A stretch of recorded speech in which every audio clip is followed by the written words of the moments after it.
50% पगारी pension नियम लागू होणार. देशभरात एकात्मिक पेन्शन मॉडेल लागू. खाजगी आणि सरकारी सेवांमध्ये होणार लागू. चला तर पाहूया याविषयी सविस्तर बातमी. त्यापूर्वी चॅनलला नवीन असाल तर सबस्क्राईब करायला विसरू नका. नवनवीन अपडेट मिळविण्यासाठी बेल आयकॉनला प्रेस करायलाही विसरू नका.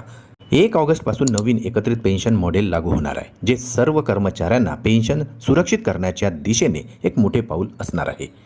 आता या नियमानुसार कर्मचाऱ्यांच्या पगाराच्या 50% रक्कम पेन्शन म्हणून निश्चित केली जाणार आहे.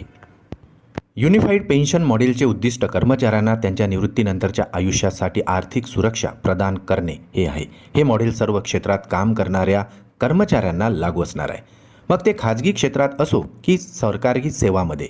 या अंतर्गत कर्मचाऱ्यांच्या सध्याच्या पगाराचा एक निश्चित टक्केवारी पेन्शनसाठी राखीव ठेवला जाणार आहे. यामध्ये सर्व कर्मचाऱ्यांसाठी समान नियम लागू असणार असून पेन्शनमध्ये पगाराच्या 50% रक्कम ही समाविष्ट असणार आहे.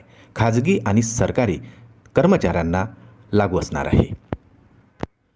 या नवीन पेन्शन मॉडेलचे अनेक फायदे आहेत, ज्यामुळे कर्मचारी निवृत्तीनंतर आर्थिकदृष्ट्या स्वतंत्र असणार आहे. या अंतर्गत त्यांना एक निश्चित मासिक पेन्शनसुद्धा मिळणार आहे. या मॉडेल अंतर्गत कर्मचाऱ्यांच्या मासिक पगाराच्या 50% रक्कम पेन्शन फंडात जमा केली जाणार आहे आणि ही प्रक्रिया स्वयंचलित असणार आहे. त्यामुळे कर्मचाऱ्यांना वेगळे योगदान देण्याचीही आवश्यकता राहणार नाही. सरकार या निधीचे व्यवस्थापन करेल आणि कर्मचाऱ्यांना निवृत्तीनंतर वेळेवर पेन्शन मिळणार आहे.